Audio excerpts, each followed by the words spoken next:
अल्लाह ताला कुरान करीम में फरमाता है, फ़अम्मल यतीम फला तक़हर। ऐ नबी, तुम यतीमों को झिड़कना नहीं, यतीम को न झिड़कना, क्योंकि हुजूर यतीम ही पैदा हुए थे। उससे पहली आयत में अल्लाह फरमाता, अलम यजिदका यतीमन फावा। क्या अल्लाह ने तुमको यतीम नहीं पाया? फावा, तो अल्लाह ने अपनी पनाह दे दिया। तो ऐ महबूब, तुम यतीम बन के दुनिया में आए हो, इसलिए यतीमों को दुत्कारना नहीं।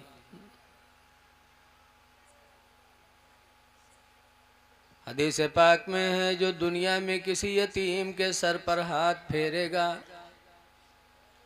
हुजूर फरमाते क़यामत के दिन मेरे वो इतना करीब होगा, इतना करीब होगा कि इन दो उंगलियों का इशारा फरमाकर फरमाते हैं, वशब्बका बैना इस्बईन।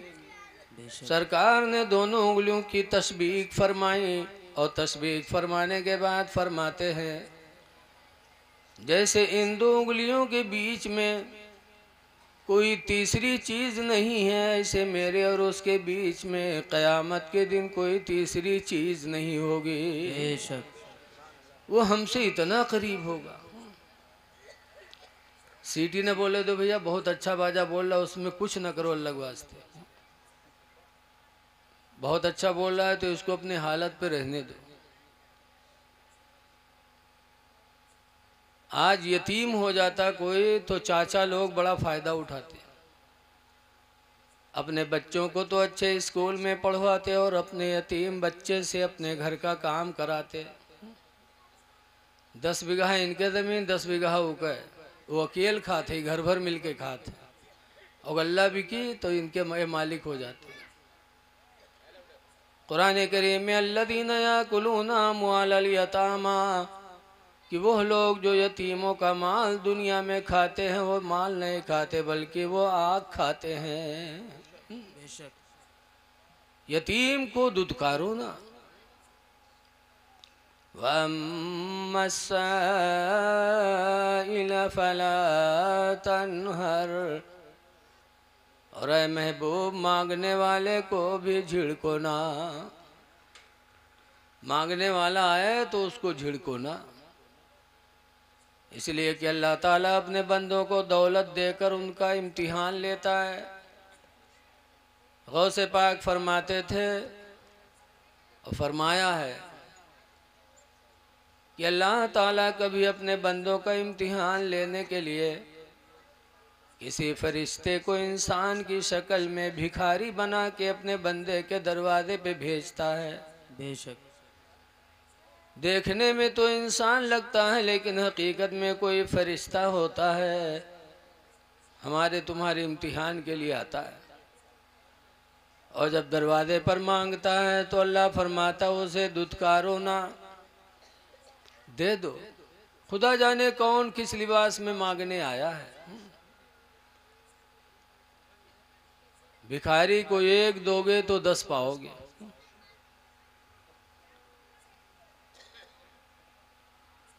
जलसा हो रहा था, मौलाना साहब बयान कर रहे थे, एक आदमी मालदार था लेकिन बहुत बड़ा बखील रहा है, कबू एक को पैसा नहीं देता रहा है। जब सुनिस कि अल्लाह के नाम पर एक देने से 10 मिलता है, तो सोचिस यार सबसे बड़ा धंधा तो यही है जो मौलाना बताओ थे यार, अत्ता फ़ायदा कौन तिजारत मने 1 के 10। तो 1 रुपया लिहिस और आवा और कोई पढ़त रहा होगा पकड़ाए दिहिस। अब सुबह घर पर बैठा कुर्सी डाले कि अब भाई 10 के नोट कोई लेके आई। दिन गुजर गया, कोई नहीं आवा। 2 दिन गुजर गए, 3 दिन गुजर गए, 10 का नोट कोई लेके नहीं आया उसके पास। इत्तेफाक से उसको 35 हो गई।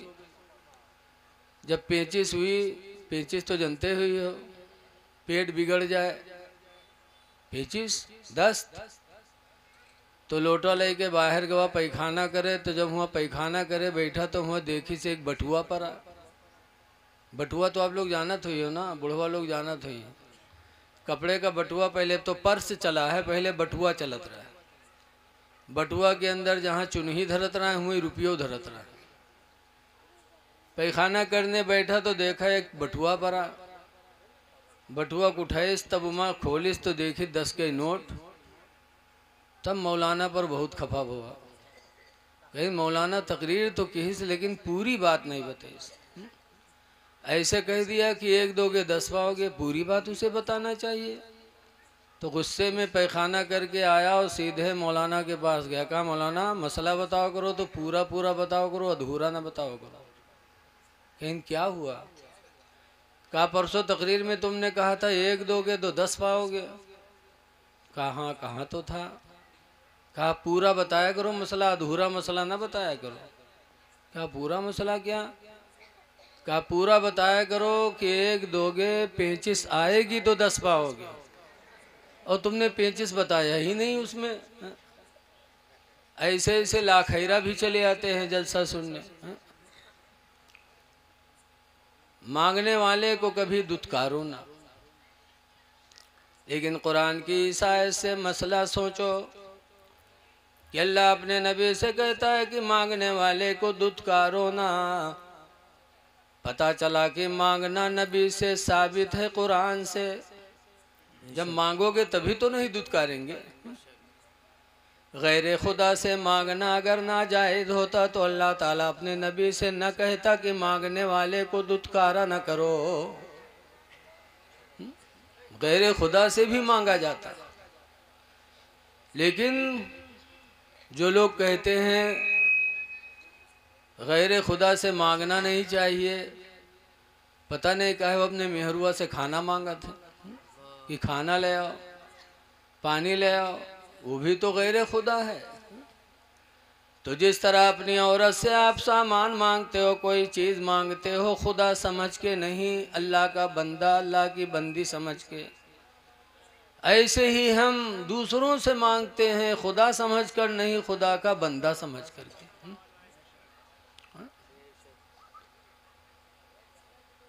गैर खुदा से मांगना। और नबी ने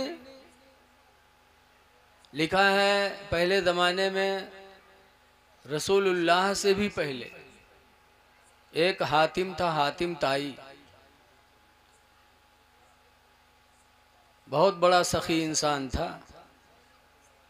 उसने अपने घर के 10 दरवाजे बनवाए थे, घर में 10 दरवाजे लगाए थे चारों तरफ। हमारे तुम्हारे घर में कई दरवाजा होते हैं, 1 ज़्यादा ज़्यादा 2, एक आगे निकले वाला और एक पीछे भागे वाला, कि कोई ज़रूरत हो तो निकल के भाग लो पीछे। और हातिम ताई के घर में 10 दरवाजे थे। किस लिए 10 दरवाज़ा लगाया था? बड़ा सखी इंसान था। उसने सोचा कि कोई मांगने वाला आए तो उसको एक ही दरवाज़ा रहेगा तो तलाश करने में दिक्कत होगी। 10 दरवाज़ा लगाए कि मांगने वाला आसानी से जिस दरवाजे पे चाहे मांग ले और उसकी हाजत पूरी हो जाए। तो एक मांगने वाला अगर मांगता एक दरवाजे से अल्लाह के नाम पर दे दे तो हातिम ताई निकलता देता, फिर वही मांगता दूसरे दरवाजे पे जाता, कहता अल्लाह के नाम पर दे दो, तो हातिम ताई निकलता फिर उसको देता, फिर वही तीसरे दरवाजे पे जाता तो हातिम ताई निकलता तो फिर देता। यहाँ तक कि एक भिखारी अगर पलट पलट के 10 दरवाजे पे जाता तो हातिम ताई मना नहीं करता, देता रहता था। हम और आप अगर एक भिखारी का 2 रुपया दे पावागा, वो कहूँ दूसरे दिन या तीसरे दिन आएगा तो कहा जाते हैं अरे वो दिन ले गिरा है फिर आई गिरे थी। 2 रुपया देकर समझते हैं कि हमने इसको माला माल कर दिया। हज़रत अली शेर खुदा रज़ी अल्लाह ताला अन्हु से किसी ने पूछा कि अली ये बताओ कि हातिम ताई ज़्यादा सखी था या तुम्हारे नबी ज़्यादा सखी थे? तो हज़रत अली का ईमान देखो, फरमाते हैं हातिम ताई सखी नहीं था, सखी तो मेरे पैगंबर ही थे। बेशक, सुभान अल्लाह सुभान अल्लाह। कहा क्यों? तो हज़रत अली शेर खुदा फरमाते हैं कि हातिम ताई अगर सखी होता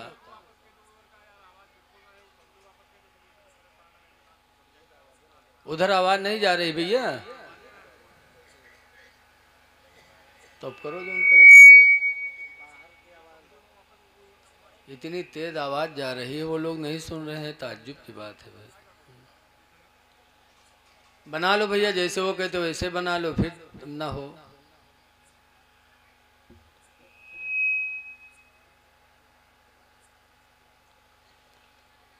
जोड़ दो, आप जोड़ दो, जहाँ तक के तार का सिलसिला हो उसको जोड़ दो, ताकि सब लोगों तक आवाज़ पहुँचे। दरूद शरीफ पढ़ लीजिए।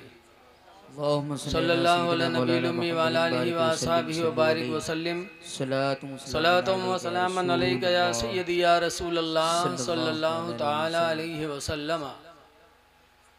हजरत अली कहते हैं कि सखी तो मेरे पैगंबर ही थे, हातिम ताई सखी नहीं था। कहा क्यों? हातिम ताई तो 10 दरवाजे पे पलट पलट के दिया करता था एक भिखारी को। तो हजरत अली फरमाते हैं सुनो, अगर हातिम ताई सखी होता तो जब पहले दरवाजे पर मांगने वाले ने मांगा था तो इतना दे देता, इतना दे देता कि भिखारी को दूसरे दरवाजे पर मांगने की जरूरत नहीं पड़ती। बेशक सुभान अल्लाह सुभान अल्लाह। लेकिन वो सखी हातिम ताई देता था, लेकिन फिर वो भिखारी पलट पलट के 10 दरवाजे पे मांगा करता था। इसका मतलब कि हातिम ताई देता जरूर था, लेकिन मांगने वाले की जरूरत भर नहीं देता था। और मेरे नबी ऐसे सखी कि जिसको दिया फिर जिंदगी में उसको मांगने की जरूरत नहीं पड़ी।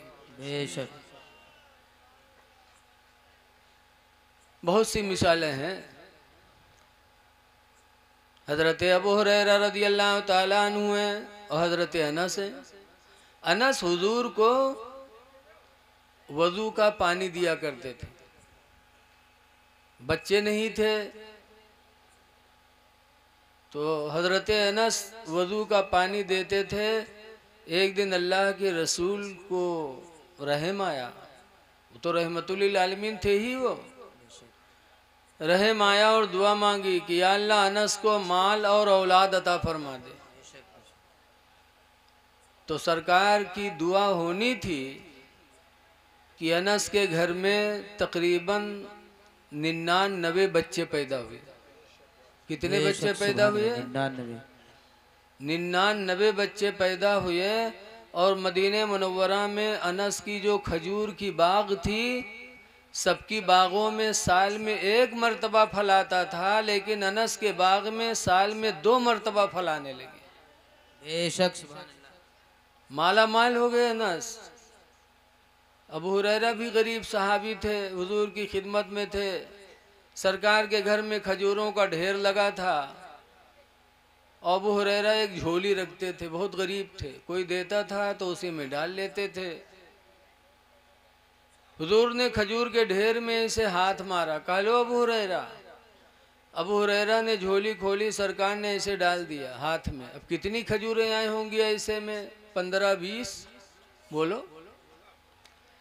लेकिन सरकार फरमाते अबू हुरैरा जाओ, इस झोली की खजूरें खुद खाना, अपने घर वालों को खिलाना और अल्लाह के नाम पर सदका भी करते रहना।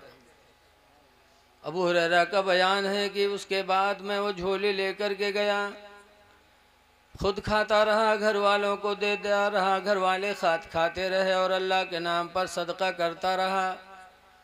और जब हुजूर का विसाल हो गया, हुजूर के विसाल के बाद हजरत अबू बकर सिद्दीक रदियल्लाहु ताला अन्हु अमीरुल मोमिनीन बने। तो 2 साल 3 महीना 5 दिन खलीफा रहे।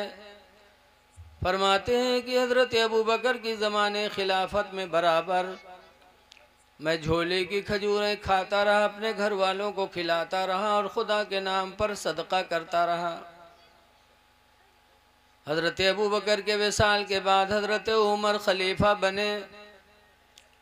10 साल तक हजरत उमर खलीफा रहे और उनके ज़माने खिलाफत में मुसलसल 10 साल तक अबू हुरैरा झोली की खजूरें खाते रहे, सुभान अल्लाह। घर वालों को खिलाते रहे और अल्लाह के नाम पर निकाल निकाल के सदका करते रहे। हजरत उमर के विसाल के बाद हजरत उस्मान गनी खलीफा बने। 12 साल तक हजरत उस्मान गनी खलीफा रहे, लेकिन 12 साल मुसलसल अबू हुरैरा झोले की खजूरें खाते रहे, खिलाते रहे, अल्लाह के नाम पर सदका करते रहे। फरमाते हैं खुदा की कसम कई मन खजूरें मैंने उसमें से निकाल निकाल कर अल्लाह के नाम पर सदका किया। बेशक ये मेरे नबी थे कि अबू हुरैरा गरीब थे और दाता बन गए, देने वाले बन माशाअल्लाह, गए। माशाअल्लाह। मेरे नबी ने जिसको दिया तो फिर मांगने की जरूरत जिंदगी में उसको नहीं पड़ी। इसीलिए आला हजरत इमाम अहले सुन्नत फरमाते हैं, कौन देता है देने को मुँह क्या कहने, माशाअल्लाह। चाहिए, कौन देता है देने को मुँह चाहिए, और देने वाला है सच्चा हमारा नबी, सुभान अल्लाह, सुभान अल्लाह। देने वाला है सच्चा हमारा नबी। तो नबी से फरमाया गया है, नबी मांगने वाले को भगाओ ना। अल्लाह फरमाता व अम्मा बिनिअमत रब्बिका फहद्दिस, ऐ महबूब अपनी रब की नेमत का चर्चा करो, यानी अल्लाह का शुक्र अदा करो। आज हम अपने बच्चों को वकील नहीं बनाते, और जब कोई मामला होता है तो वकीलों का दामन पकड़ना पड़ता है।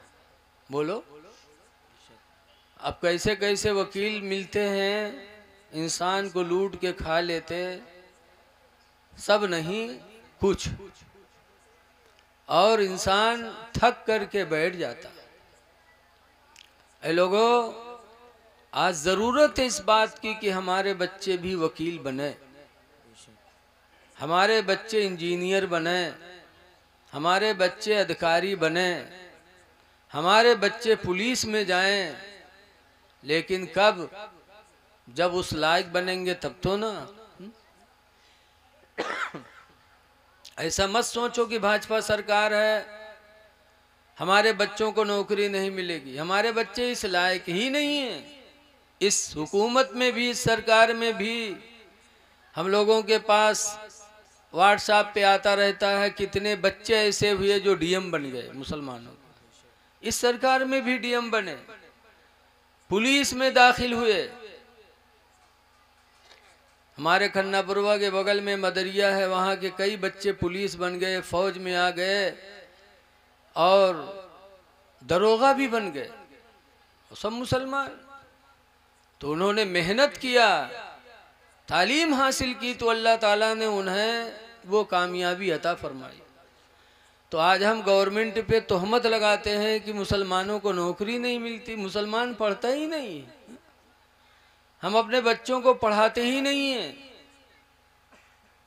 ऐ लोगों, इल्म एक ऐसी चीज़ है कि इंसान जब इल्म हासिल करेगा तो कोई भी दौर होगा, उस दौर में इंसान को इज्जत मिलेगी। लेकिन जब हमारे पास वो हथियार ही नहीं है तो हमको वो चीज़ कहाँ से मिल सकती। इसलिए हम नफीस भाई के घर वालों का भी शुक्र अदा करते हैं कि उन्होंने अपने बच्चे को एडवोकेट बनाया। आज कम से कम हमारा कोई मामला होगा तो हमें अच्छी सलाह देंगे, हमें अच्छा मशवरा देंगे, हम दूसरे के पास भटकने से तो बचेंगे।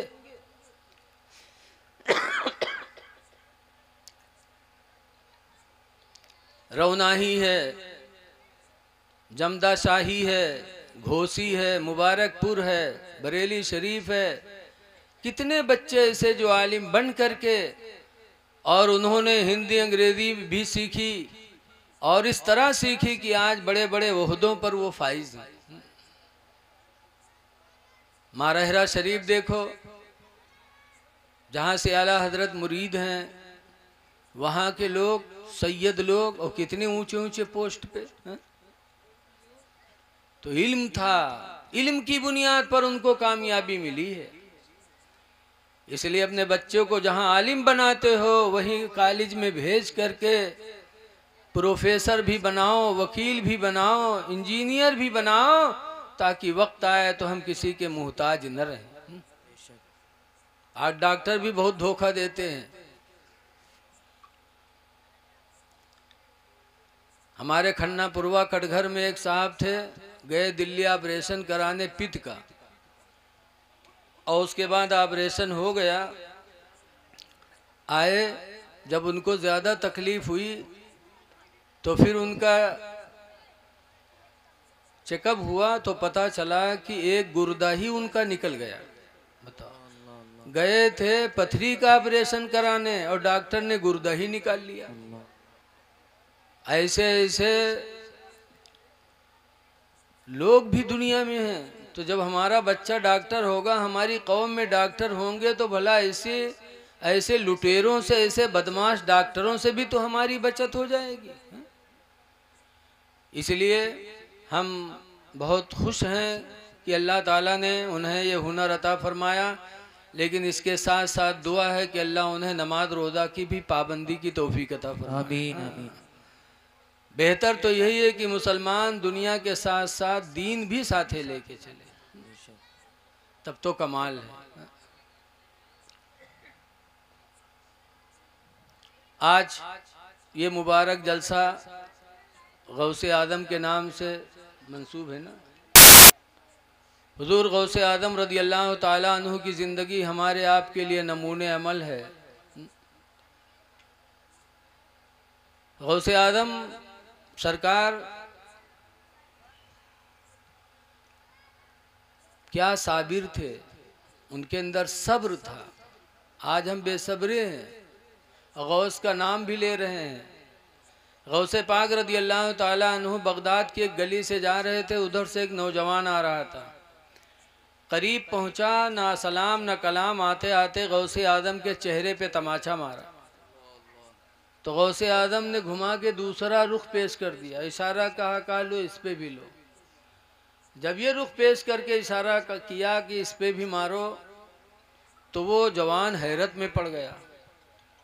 कहा ताज्जुब है कि तुमको तो बदला लेना चाहिए, बजाय बदला लेने के तुमने रुख पेश कर दिया। तो गौसे पाक कहते हैं क्या बदला ले लूं, तुमने तो मेरे साथ एहसान किया। कहा मैंने क्या एहसान किया?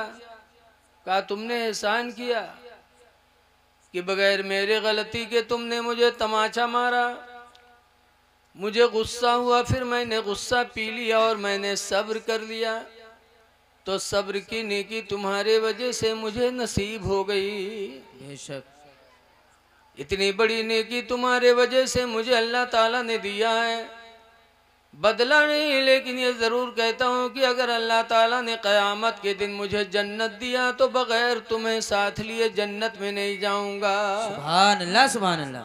वो नौजवान हैरत में पड़ा, गौसे आदम के कदमों में गिरा और रो करके माफ़ी मांगी और गौसे आदम से मुरीद हो गया, सच्चा पक्का दीनदार हो गया। तो ये गौसे आदम की ज़िंदगी थी, उन्होंने बदला नहीं लिया। क्यों? नबी की सुन्नत पे चलते थे। अल्लाह के रसूल ने भी ऐसे सब्र किया। आज तो हमको बुलाया गया, इतना बड़ा इंतज़ाम हुआ, दावत वगैरह हुई, तब हम आए, लेकिन अल्लाह के रसूल को बुलाता नहीं था कोई। मक्का से 70 किलोमीटर पैदल चल के हुजूर ताइफ गए, और ताइफ में जाने के बाद लोगों को जमा किया और अल्लाह की वहदानियत का ऐलान किया कि लोगों अल्लाह एक है, ला इलाहा इल्लल्लाह, अल्लाह के अलावा कोई इबादत के लायक नहीं है। जैसे अल्लाह की एक का पैगाम दिया, ताइफ के लोगों ने नजराना नहीं दिया था, बल्कि मेरे नबी पर पत्थर बरसाए थे, और इतने पत्थर बरसाए कि मेरी नबी की पिंडलियां जख्मी हो गईं और इतना खून बहा कि जूते खून से भर गए। हुजूर बैठ गए, जो लोग साथ में थे उन लोगों ने कहा उदू अलल मुशरिकीन, अल्लाह के रसूल इन मुशरिकों पर बद्दुआ कर दो, हिलाक हो जाए, पत्थर मारने वाले बर्बाद हो जाएं। लेकिन हुजूर ने हाथ उठाया तो बद्दुआ नहीं की, बल्कि हदीस में मेरे पैगंबर ने कहा था, अल्लाहुम्मा यहदी कौमी, ऐ अल्लाह मेरी कौम को हिदायत दे दे, फ़इन्नहुम ला यालमून, इसलिए कि ये मुझे पहचान नहीं पा रहे हैं। ऐ अल्लाह मेरी कौम को हिदायत दे दे। इसीलिए कहने वाले ने कहा है कि सलाम उस पर कि जिसने बादशाही में फकीरी की, सुभान अल्लाह सुभान अल्लाह। और सलाम उस पर कि जिसने गालियाँ सुन कर दुआएं दी। तो ये लोगों सब्र करो, सब्र मेरे नबी ने किया। आज आप पर जुल्म हो रहा है, आपको सताया जा रहा है, आप सब्र करें, सब्र का अंजाम बड़ा अच्छा होता है। सब्र करोगे इंशाअल्लाह कामयाब हो जाओगे। जालिम की जिंदगी बहुत थोड़ी होती है, जुल्म करने वाला हमेशा कामयाब नहीं रहता, साबिर ही इंसान हमेशा कामयाब रहता है। इसलिए सब्र की ज़रूरत है, बहुत गौर व फिक्र की ज़रूरत है कि हम किस तरह ज़िंदगी गुजारें। आज हमारा माहौल इस्लामी माहौल से अलग होता जा रहा है। ये एहसान नहीं सोचते कि हमको अल्लाह ताला ने आसानी से इस्लाम दे दिया। मुसलमान घर में पैदा हो गए, अब्बा अम्मा मुसलमान, लड़का भी मुसलमान। अगर यही इस्लाम मेहनत से मिला होता तब आपको इसका एहसास होता। आज सीने तान के हम कहते हैं मुसलमान हैं, और मुसलमान हो कि नहीं कम से कम सोचो तो ऐसे जैसे एक आदमी लीलवा गोदावे गवा लीलवा, और लीलवा गोदावे वाले से कहे समरे पीठ पर शेर बनाए दो, तो लगा इस करंट की सुई, और जब मारी चप से तो तड़पड़ान, अरे क्या बना रहे हो? कहा शेर की पूंछ बना रहा हूँ। अरे रहने तो बहुत तकलीफ हो रही है, बगैर पूंछ के शेर बना दो। बहुत से शेर ऐसे होते जिनकी पूंछ नहीं होती, कटी होती, डुंडे होते हैं, बगैर पूंछ के शेर बनाओ। फिर जब उसने सुई कचोया तो तड़पा, अरे अब क्या बना रहे हो? कहा शेर का पैर बना रहा हूँ। कहा अरे पैर न बनाओ, बहुत से शेर लेंगड़े भी तो होते हैं, लेंगड़ा ही बना दो शेर। कहा अच्छा। फिर जब सुई कचोया तो फिर चिल्लाया, कहा आप क्या बना रहे हो? कहा शेर की आंखें बना रहा हूँ। अरे आँख न बनाओ, बहुत से शेर अंधो तो होते हैं, रहा दो आँख न बनाओ, बगैर आँख वाला शेर बनाए दो। अच्छा। फिर जब सुई कचोया, फिर जब तड़पा, कहा अरे अब क्या बना रहे हो? कहा शेर का पेट बना रहा हूँ। कहा अरे बगैर पेट के शेर बनाओ, बहुत तकलीफ हो रही है। तब लीलवा गोदे वाला चिल्लान, कहे सरे भैया हम कौन शेर बनाए दे? ऐसा शेर कहूँ होइए नहीं जी कि न पेट होए, न टांग होए, न पूँछ होए, न आँख होए, जब कुछ है नहीं तो शेर का है का? ऐ मुसलमानों, ऐसी हमारी तुम्हारी मिसाल है। हम कहते हैं मुसलमान हैं और चेहरे पे दाढ़ी नहीं, हम मुसलमान हैं और नमाज से दूर हैं, हम मुसलमान हैं ज़कात नहीं देते, हम मुसलमान हैं दौलत होते हुए हज नहीं करते, हम मुसलमान हैं रमज़ान का महीना गुजर जाता रोज़ा नहीं रखते। तो काहे के मुसलमान हो भाई? मुसलमान हैं और शराब पी रहे हैं, मुसलमान हैं चोरी कर रहे हैं, मुसलमान हैं गाली दे रहे हैं, काहे के मुसलमान हो तुम? मुसलमान की पहचान तो कम से कम समझो। मुसलमान वो है जिसके चेहरे पे दाढ़ी हो। बेशक अल्लाह के रसूल ने मुसलमानों ही से कहा था, फरमाया था खालिफुल मुशरिकीन, ऐ लोगों मुशरिकीन की मुखालिफत करो। क़ालू कैफ़ नुखालिफ़ु या रसूल अल्लाह, लोगों ने कहा था अल्लाह के रसूल हम मुशरिकीन की मुखालिफत कैसे करें? फरमाया था कुस्सुश शवारिब, मूँछों को कतरवा लो, वाफुल्लोहा, और दाढ़ी को बढ़ा लो। मुसलमानों ही से अल्लाह के रसूल ने कहा था मोछे कतरवा लो, दाढ़ी बना लो। और आज हम उसके उल्टा चल रहे हैं और या अली का नारा भी लगा रहे हैं। हजरत अली शेर खुदा की जिंदगी देखो, कैसी जिंदगी थी। हजरत अली एक दिन जा रहे थे, उनके चेहरे पे दाढ़ी बहुत घनी हुई थी माशाल्लाह। उधर से एक यहूदी आ रहा था, यहूदी के चेहरे पे दाढ़ी के बाल यक्का दुक्का, थोड़ी सी दाढ़ी। करीब आया तो कहा अली एक बात बताओ, तुम्हारे नबी ने तुमको बाबुल इल्म कहा है कि अली इल्म के दरवाज़ा हैं। कहा बेशक मेरे नबी ने मेरे बारे में फरमाया है। तो कहा अगर तुम इल्म के दरवाज़ा हो तो एक बात कुरान से तुम्हें बताना पड़ेगा। कहा बताओ।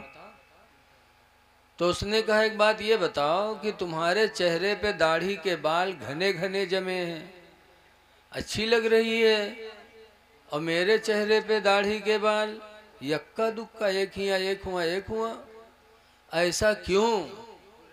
कुरान से तुमको बताना पड़ेगा, क्योंकि तुमको तुम्हारे पैगंबर ने बाबुल इल्म कहा है। बेशक। तो हजरत अली शेर खुदा का ईमान देखो, फरमाते हाँ हाँ इसका बयान भी कुरान में है। अल्लाह ताला ने कुरान में हर चीज़ का बयान फरमाया है, इसका भी बयान है। सुनो, अल्लाह फरमाता वल बलदुत तय्यिब यखरुजु नबातुहु कसीरन बिइज़्नि रब्बी, कि जो ज़मीन अच्छी होती है अपने रब के हुक्म से पौधा ज़्यादा उगाती है। वल्लदी खबुसा, और वो ज़मीन जो बेकार होती है, ला यखरुजु इल्ला नकदा, वो पौधा नहीं निकालती मगर यक्का दुक्का। अच्छी ज़मीन पे पैदावार ज़्यादा होती है, जो ज़मीन बंजर होती है वहाँ यक्का दुक्का पौधा उगते हैं। जब हज़रत अली शेर खुदा ने कुरान की आयत पढ़ करके यहूदी को जवाब दिया तो यहूदी कदमों में गिरा, कहता है अली खुदा की कसम आज मुझे यकीन हो गया कि तुम्हारे नबी की नबूवत सच्ची है, जो उन्होंने फरमाया बरहक फरमाया। फौरन वो यहूदी कलमा पढ़ के इस्लाम ले आया। देखो ज़माना था कि लोग दाढ़ी देखकर ईमान लाते थे, और आज हम मुसलमानों की दाढ़ी बना रहे हैं। ऐ मुसलमानों दाढ़ी बना रखा लो। हदीस पाक में कि दाढ़ी कब्र में रोशनी का सहारा है। वो कब्र जो तारीकी होगी, उस कब्र में अगर रोशनी होगी तो जिसके चेहरे पे दाढ़ी होगी। दाढ़ी रखा लो इसलिए कि कब्र में जाना है, मरना है, चाहे दाढ़ी हो चाहे ना हो। तो जब मरना है, अच्छा ये बताओ सुबह दिन निकली कि ना निकली? बोलो यार। सबका पक्का अकीदा है कि सुबह दिन निकलेगा और शाम को सूरज डूबेगा। तो जब इतना तुम्हारा ईमान ठोस है तो मौत भी तो ऐसे ही है। मौत आनी है, कब आनी कुछ पता नहीं है।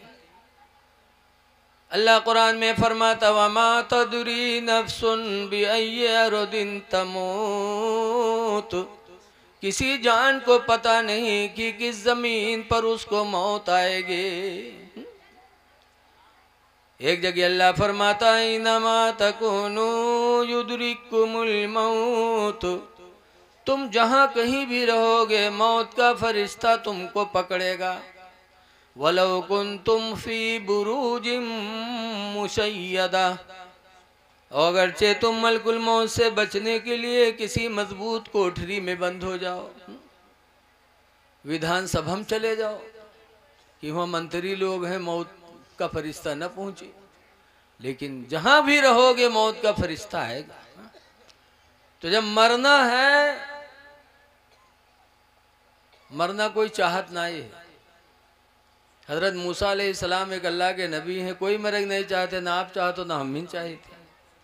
मरना है लेकिन चाहता कोई नहीं है। मूसा अलैहिस्सलाम के पास भी मलकुल मौत गए थे रूह निकालने, सलाम किया, मूसा अलैहिस्सलाम ने जवाब दिया, कहा कैसे आना हुआ? कि अल्लाह का हुक्म है, मैं मलकुल मौत हूँ, रूह निकालने आया हूँ आपकी।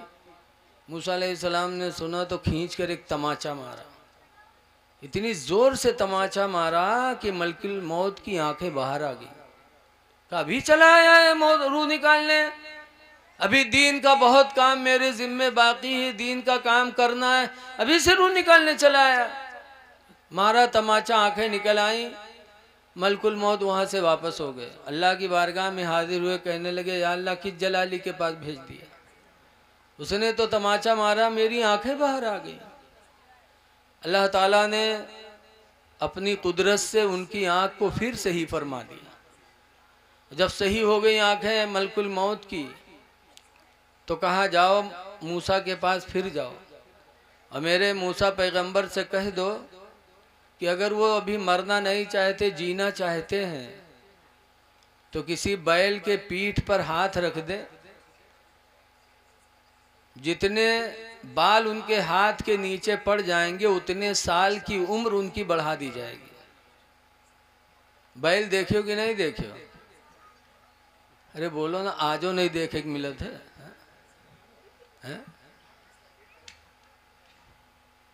और इंसानों में यह बैल होते हैं कुछ, बैलवे सड़क पर तो टहरते हैं, हमरे तुम में बैल हैं बहुत से, है? कहा कुछ करी है कुछ। हमारे उधर एक मदरसा है पिरबितनी शरीफ नवाबगंज के पास, मौलाना अली हसन फारूकी, अल्लाह उनकी कब्र पे रहमत नाजिल फरमाए। मदरसे के मोहतमीम थे, पान खाते थे। वो पान खा एक दिन टहल रहे थे, थूकना हुआ तो एक लड़के से कहा, मदरसे के लड़के से, कि बेटा उस कमरे में उगलदान रखा है, ले आओ। उगलदान आप लोग तो जानते हुए हो, नहीं जाना था? अरे जी मैं थूका जाते, कहीं जाओ उगलदान उठा लो, देहात के लड़का जाने नहीं उगलदान कौन मेर होता है। वो गवा कमरा में ढूंढ ढांड के चला आवा, फिर धुआं नहीं रखा है, कहने भैया उसी में रखा है, जाना। फिर गवा वो जनते नहीं रहा तो का उठा लावा, गवा कमरा में ढूंढ ढांड के फिर चला आवा, कहे हजरत वहाँ ना ही है। तब हजरत के साथे के कहीं देख वद्दू जो रखा है वही वही उगलदान का उठाए लाओ। कहे अच्छा। गवा उठाइस तो देखे तो कहते रे हजरत इमा कोनो सार थुक मारी से, हजरत इमा कोनो सार थुक्की से हजरत इमा, तो कहीं बैल कहीं के हियाँ लेके आया, हियाँ ला, तो हमरे तुम बैल टहरत हैं इसे। मूसा अलैहिस्सलाम को हुक्म हुआ कि अगर मरना नहीं चाहते तो बैल के पीठ पर हाथ रख दें, जितने बाल हाथ के नीचे पड़ जाएंगे उतने साल की उम्र बढ़ा दी जाएगी। अभ्यपुर के आदमी हो तो पीठ पर हाथ नहीं, पूरी पिठियवे सोहरा होते इसे, बढ़ाए बढ़ाए के कि मौत ना हो। लेकिन जब मलकुल मौत आए और मूसा अलैहिस्सलाम के पास गए तो बहुत डरात गए, पहले मारे गए रहे, तो कि बहुत धीरे धीरे डरते डरते पहुँचे। मूसा अलैहिस्सलाम ने देखा, बड़े जलाली पैगंबर थे मूसा अलैहिस्सलाम, जैसे देखा फिर आ गया तू, कहे मूसा पैगंबर अल्लाह ने हुक्म दिया है कि जाके मूसा से कह दो कि अगर मरना नहीं चाहते हैं तो किसी बैल के पीठ पर हाथ रख दें, जितने बाल उनके हाथों के नीचे दब जाएंगे उतने साल की उम्र उनकी बढ़ा दी जाएगी। मूसा अलैहिस्सलाम ने सुना तो कहा अच्छा, और उतने साल जब पूरे हो जाएंगे तब, तो कहा फिर मैं आऊँगा रूह निकालने।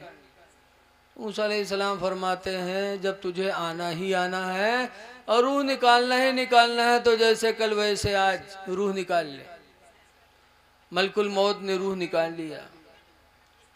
ए लोगों, मरना बरहक है, कोई नबी हो, चाहे वली हो, चाहे बादशाह हो, चाहे आलिम हो, लेकिन सबकी मौतें बराबर नहीं होती।